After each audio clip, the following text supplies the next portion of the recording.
एक बार एक व्यक्ति ने महान फिलोसोफर सुकरात से पूछा कि सफलता का रहस्य क्या है? What is the secret of success?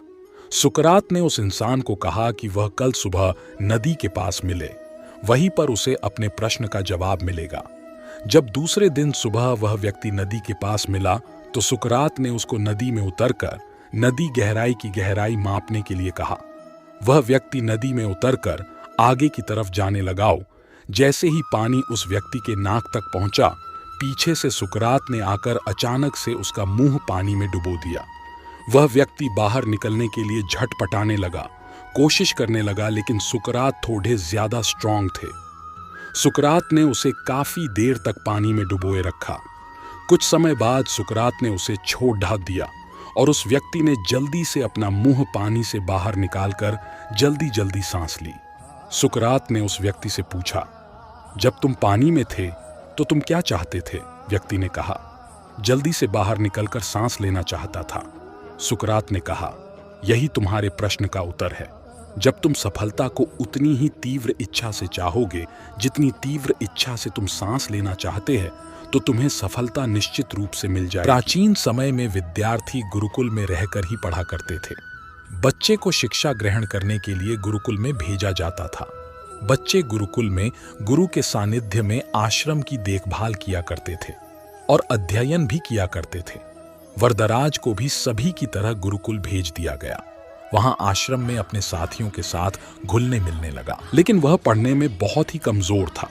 गुरुजी की कोई भी बात उसके बहुत कम समझ में आती थी। इस कारण सभी के बीच वह उपहास का कारण बनता है।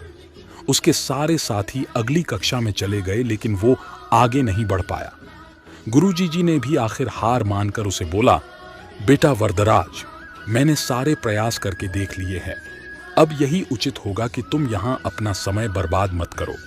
अपने घर चले जाओ और घर वालों की काम में मदद करो। वरदराज ने भी सोचा कि शायद विद्या मेरी किस्मत में नहीं है और भारी मन से गुरुकुल से घर के लिए निकल गया।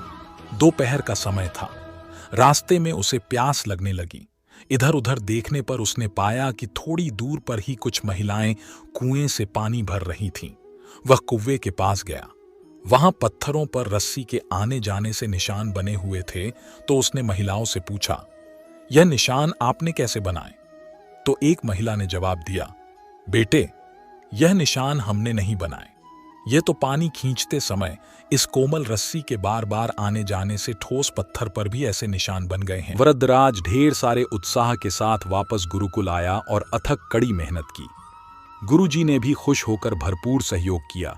कुछ ही सालों बाद यही मंदबुद्धि बालक वरदराज आगे चलकर संस्कृत व्याकरण का महान विद्वान बना, जिसने लघु सिद्धांत कौमुदी, मध्य सिद्धांत कौमुदी, सार सिद्धांत कौमुदी, गीर्वाण पदमंजरी की रचना की। शिक्षा, मोराल।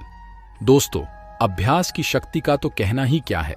यह आपके हर सपने को पूरा करेगी। अभ्यास बहुत जरूरी है, चाहे वो खेल में हो या पढ़ाई में या किसी और चीज में। बिना अभ्यास के आप सफल नहीं हो सकते हो। अगर आप बिना अभ्यास के केवल किस्मत के भरोसे बैठे रहोगे तो आखिर में आपको पछतावे के सिवा और कुछ हाथ नहीं लगेगा। इसलिए अभ्यास के